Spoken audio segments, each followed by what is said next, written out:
What's going on, you bunch of heathens? We're back with another Yarn Hub video. This one's called When U-Boat Hunters Were Claimed by the Cold Sea. It should be pretty fucking fun. Let's jump in. It's the afternoon of June the 24th, 1944, and Flight Lieutenant David Pop Hornell pilots his Catalina flying boat. He's on an anti-submarine patrol over the rough Norwegian seas, when over the intercom, the port gunner asks, "Hey, you seeing what I see on the port side?" He checks to his left, and sure enough, in the distance, there's the distinct form of a U-boat floating in the sea. I sure do. Hornell activates the action station's alarm, and the flying boat turns towards the enemy with 4 depth charges at the ready.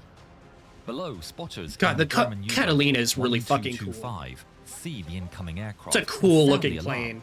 Oberleutnant Sir Zay Ernst Sauerberg doesn't waste a second. The submarine turns in evasive maneuvers as twin 20mm cannons and a single 37mm flak cannon are turned towards the Catalina. Ooh, I'm assuming they hit him. Rocked by 37mm flak. The plane's already shuddering under hits on the fuselage. Cole, radio the base. Keep them updated. Copy that. Hornell orders the radio operator, Sidney Cole, to towel the base. Dude, that's cool. I don't remember ever seeing them do that before, where they put the actual picture. I think I've seen them once or twice, but I like that they're actually putting in the pictures of the men. Their location That's really and cool. situation. But before Cole has a chance to send the first message, a flak shell punctures the radio compartment. Cole groans and puts pressure on his wound, but doesn't report it. Instead, he pushes through the pane and keys the transmission. What a Little does he know, What a that fucking the radio dope motherfucker. has been damaged by the German fire. fucking getting Hornell hit dives and towards proceeding the to target, unaware actually that none of finish their his job. transmissions are being sent. As they get closer, Oh, that's 20mm sad. cannons join the fray, and tracers zip all around. The impacts get ever more frequent, punching holes in the aircraft's thin skin. Boys, hold on. The crew feel a violent shake and are horrified to see pieces of the right wing being torn off. Flak bursts by the right engine, and it starts shaking violently. Hornell fights with the aircraft as it starts to drift off course, the mounting damage making it ever harder to steer. Dude, this looks so fucking good. Like, I know I said it in my last Yarn Hub reaction, but I'm saying it again. Their animation has gotten so much better since I first originally started watching them. Like, it has honestly gotten so much fucking better. Oops, didn't mean to hit that. At the nose of the aircraft, the front gunner opens fire at the U-boat with his twin 303 Brownings. Nice little Bullets plug. rain around Sauerberg. The Catalina's fire zeroes in on the conning tower as they get closer. Come on, you got this. Sauerberg's men are struck, and the guns go silent. But the incoming fire is too accurate. The Germans can't move as the Catalina's machine guns rip into the conning tower. But then, one of the Catalina's Nice guns aim. jams. Oh shit. The U-boat commander, hearing the strike slow, seizes the opportunity. The crew jump into position and they open fire on the incoming fuck. Catalina. Hornell's blood runs cold as he sees once more a wall of tracers coming up at them. The Catalina's hit again with German That's fucking fire not ripping good. through the wings and fuselage. A glow comes from above, and Hornell looks up to see the damaged engine with flames gushing out of its cowling. Starboard engine on fire. Shutting it down. The second pilot shuts off the engine, but it doesn't stop the fuel leak. The ball of fire grows as a plane barrels towards the enemy submarine. Sauerberg is staring at a rapidly approaching ball of fire. and Do they orders get the evasive U-boat? maneuvers. Above, Hornell is fully committed. Seeing the submarine turn left, he makes an adjustment at the last possible moment. And then he releases the depth charges. Ooh, does he get them? Below, Sauerberg watches the Catalina roar overhead as it drops its payload. Gott im Himmel. The depth charges splash perfectly around the submarine. Well, that's good. Damn! It's ahead. It's ahead.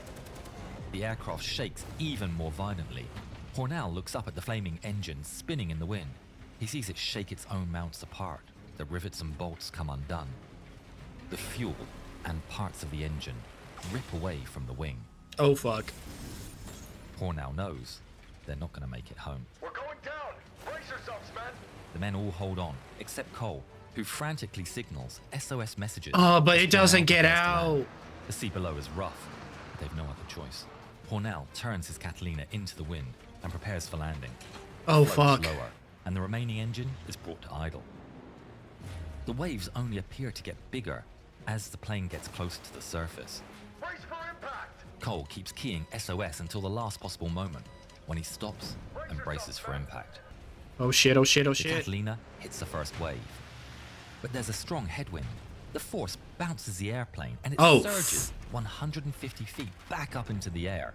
No, Hornell no, no, no, no, no, races no. with the controls, and in a split second, he aligns the Catalina for a second impact.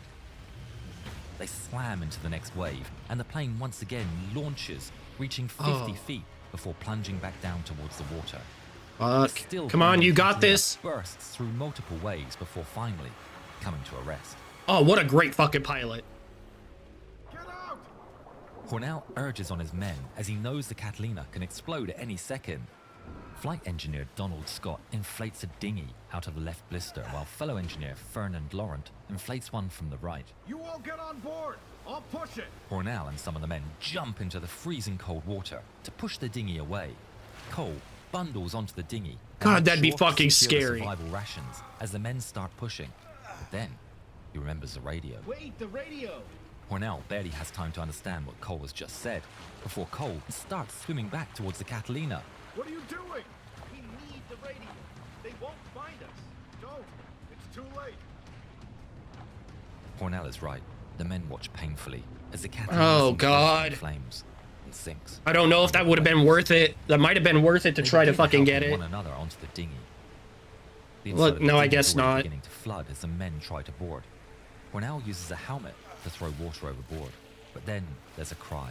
We're missing someone. Hornell's It's the filled other with dude. dread and immediately gets to It's the other dude who set up the other dinghy out the other side of the the plane. edge and counts the heads.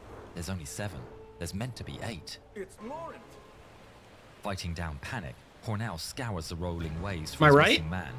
They see nothing as the dinghy rises and falls in the heavy waves. They catch a glimpse of a second dinghy that's also cresting a wave in the distance. Yeah, I called it. There he is! They push furiously through the swell, rushing to catch up with their friend. The men on the dinghy direct as they see their friend also paddling towards them. But then they crest another wave and see Laurent's dinghy empty. Oh, They shit. redouble their efforts and reach Laurent, who's managed to struggle back onto his dinghy. Oh, thank God. The relief of having 2 dinghies is palpable, and 2 of the crew move to get onto Laurent's dinghy. But then, Laurent's dinghy explodes and drops What? the men Why? into the ice-cold sea water. They all start to pile onto the remaining dinghy, but they can't fit. Hornell volunteers to stay in the freezing water with 2 more men.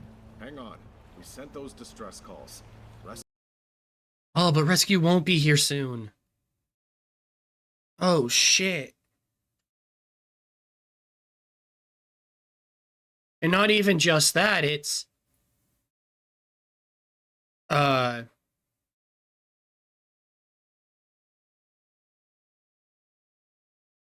Fuck, what was it? The USS, what was the fucking ship that went down that was carrying the nuke? The Indianapolis or something like that? The one where there was a bunch of shark attacks? Whichever one that was, it's that all over We'll be again. here soon. But he doesn't know that none of them were sent. For 3 hours, Hornell organizes a rotation, swapping who waits in the water, hoping to delay hypothermia. Hornell assigns himself to stay in the freezing water the longest, but it's unbearable. His strength is fading. We have to figure out how to get everyone aboard. Look, there! An aircraft is spotted in the sky. Blair. It's another Catalina. Get the flare gun! The flare fires off into the sky, lingering in the air for a minute before falling into the sea. Come on, they had to have seen Catalina that. keeps on its path. Another! They send out a second flare, and yet again, the aircraft doesn't react. Come on! Come on! Another! A third flare is shot into the air. Seconds drag on.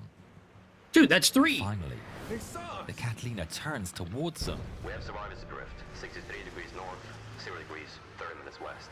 Unable to land due to bad weather. We need a boat. Over 100 miles away in the Shetland Islands. Oh, thank God. At least they got seen. HSL 2507 is deployed. The Catalina stays circling over the stranded men, and they signal in Morse code.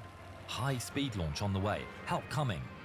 Then sometimes later it signals, U-boat killed. The men cheer. They might just make it out of this. Let's hope. Every wave is torture, and they're having trouble holding on. A wave lifts up their dinghy and throws the entire crew overboard. Oh, fuck. Cornell emerges from the water, disoriented. The dinghy's getting pushed by the wind, and his men lay scattered around him. He clings to the lifeboat, counting heads. Everyone's here? They struggle to turn it over in heavy waves, and one by one, they help each other climb aboard and rebuild their barely stable setup. Water starts to fill the dinghy, and without the bucket and their strength fading, the small dinghy floats lower and lower, partially submerging some of the men in the freezing sea. Oh, fuck. The Oh, fuck, oh, situation's fuck, oh, fuck. desperate. Cornell's vision starts to blur. The men huddle in search of any warmth. This has gotta be, like, one of the worst fucking things. Like, I say that all the time with this kind of shit, but... Nah, being stuck in the middle of the cold-ass... I'm assuming the Atlantic. Cold-ass Atlantic... on a small dinghy that you keep having to rotate out of so that way it doesn't fucking sink. You just flipped over, so you're all fucking freezing cold now. Because you're all fucking sopping wet. The one light in the darkness is the fact that there's a boat coming to rescue you. Laurent starts to go delirious. Laurent? Stay awake. Please. Laurent. Cornell and his men try to talk with him to keep him focused. Oh no.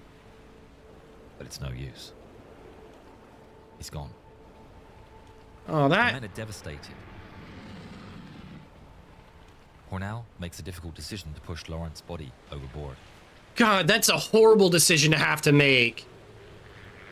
Up above, the Catalina's running out of fuel.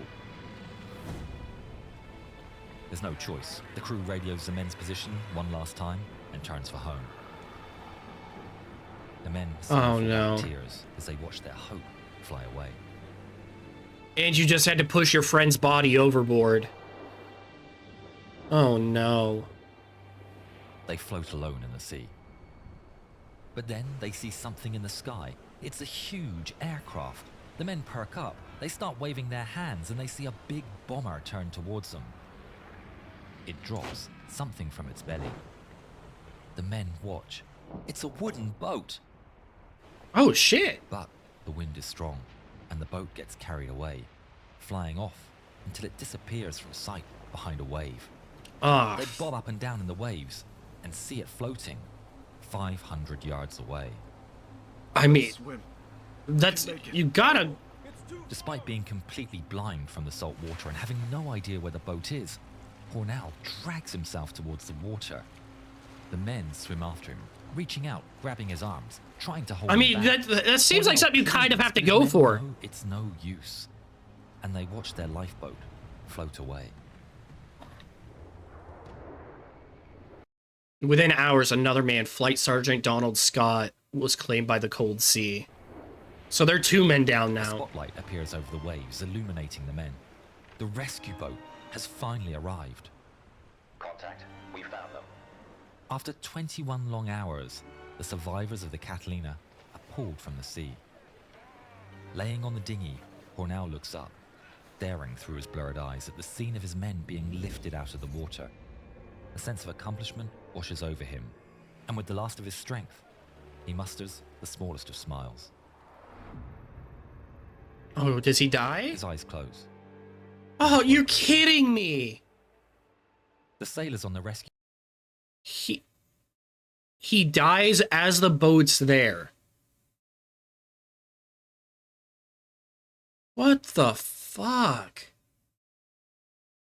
That fucking sucks. boat attempt to revive him for 4 hours, but it's no use. Thanks to Hornell, 5 survivors would all make a full recovery and survive the war. David Ernest Hornell was posthumously awarded the Victoria Cross, and it was received by his wife. Of his late commander, second pilot Denomi later stated, "Outstanding about Flight Lieutenant Hornell was his marvelous ability in flying such a badly damaged aircraft, especially in the face of strong enemy fire. His courage and bravery throughout marked him as a great man. Words cannot do justice to the fine job he's done. Oh my god. Poor souls. Those U-boat hunters have a devil of a job. Have you heard how an American destroyer had a fist fight with the U-boat crew? Watch this story and see the whole thing. Oh my god. Fucking tearing up. That's fucking depressing. Oh my god damn. That's fucking sad. But god damn, do they know how to animate and tell a pretty good story. Make sure you check out the original. It'll be linked down below. Like and subscribe if you want to see more of me. And until next time, take care of yourselves. See ya.